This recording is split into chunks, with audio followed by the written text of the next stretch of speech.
Hi there. This is Dr. John Whitcomb talking about news and nutrition about oxidative stress and how that causes autism. And I've outlined it in my book called Autism, the Cause and the Cure.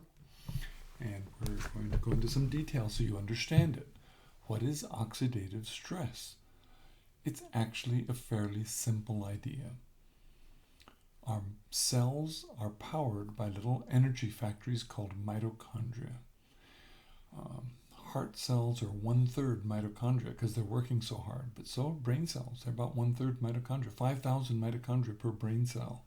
Your retina has 7,000 mitochondria per cell.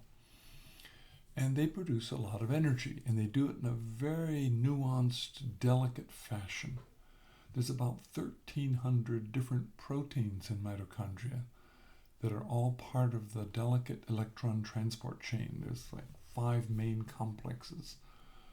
And they extract the energy from high energy electrons stored in carbohydrates and fats, and those lower energy that gets attached to carbon dioxide. And extracting that energy, they can then make a chemical entity called ATP. And that's what powers your cell. The problem is they're taking high energy electrons and separating them from protons. And the mitochondria is essentially a battery. It's got positive charges inside the proton. It's got electrons on the outside. And there's a very careful little method of putting them back together again that makes a spinning protein called ATP synthase. And we end up with water and carbon dioxide and ATP, which is cool. But anything that damages any one of those proteins makes those electrons spin away. When you've damaged mitochondria and electrons spin away, you have a chemical catastrophe. Those loose electrons will kill and damage and change the nature of anything they touch. So we have several elaborate mechanisms of sucking that up and neutralizing it. A protein called superoxide dismutase, SOD, is the first line of defense. And it captures those electrons and it plugs them onto water and they make hydrogen peroxide. And that's the first oxidant. You know about antioxidants. Well, what are the oxidants? Well, hydrogen peroxide is the archetype first example. And they make a lot of it. The next enzyme to capture electrons is called catalase. And we can neutralize some 100,000 molecules of peroxide per second per catalase molecule. So catalase is very effective at reducing escaping electrons.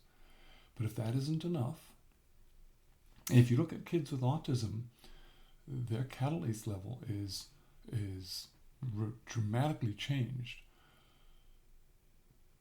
The next step is if those loose electrons or peroxide gets out into the cellular water or into the system water, you have something called glutathione. And glutathione is your master antioxidant all over your body. Lots of glutathione. Well, not in kids with autism. Their glutathione is low. Actually, most brain diseases are all caused by oxidative stress, and they all have low glutathione. Alzheimer's is best predicted by having low glutathione years ahead of time. Whoops. Okay, so after glutathione, those oxidants, and there's actually 5 or 6 of them, which we go to in the book in detail, but the most common one is peroxide, so just for the sake of that, we'll just talk about hydrogen peroxide. The hydroxyl ion is the second one. If they get past all those defenses and make it to the cell, every cell has plasmalogens on the outer surface of the cell with a vinyl ether bond. And that it's a double bond that juts above the surface of the cell. It's the only double bond above the surface of the cell, and it's highly attractive to peroxide and neutralizes and wipes out the peroxide. Protects the cell. Hooray! We've saved the cell, but we've lost the whole plasmalogen molecule. And membranes cells depend upon their functionality for the quantity of plasmalogens in their membranes. So as you lose plasmalogens and don't replace them, the functionality of the cell decreases. And therein lies the methodology of developing autism spectrum disorder, ADHD, and probably many other brain diseases. But we can show that's happening because when a oxidant meets a plasmalogen, you make a chemical called malondialdehyde. And malondialdehyde is 5 times higher normal in autistic kids, proving that they have an ongoing damage to their plasmalogen supply, and they just can't make them fast enough to replace it.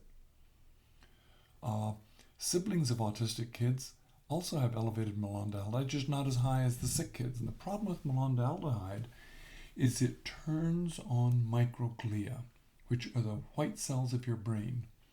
And that's the second phase of oxidative stress, activating microglia. And their job is to come and attack an invading bug. You got infected by malaria, and so those microglia are going to come and dramatically attack with fury. And they have to do it in a nuanced fashion because you can't do too much damage inside your brain because your brain cells are very delicate. So microglia flood the zone with glutamate to suffocate that particular cell. Only it's not an invading bacteria, it's just a little kid's brain cell that happens to have a little bit too much oxidative stress. So this is the ultimate form of swatting. Your body called 911 hoping to get a paramedic, and you got the police. Your cell response, the microglial response, is inappropriate in a fashion. It's being beckoned to come. The beckoning is the malondialdehyde. And so the microglia came, that was the message. But then it activated this cell danger response that Robert Naveau talks about, or this kill mechanism.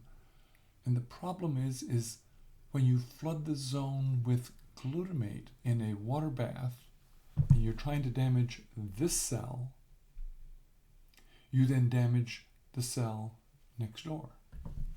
And then you damage the next cell, and then you damage the next cell. And suddenly you have chronic disease you can't turn off. So autism starts being a normal child one day, and the next day they aren't normal. Good news is, we're going to get to this, there's a cure, there's a fix. We can stop that microglial activation and we can repair it with plasmalogen replacement. Please watch the next few videos. We're getting to that. This is Dr. John Whitcomb for News and Nutrition and Oxidative Stress.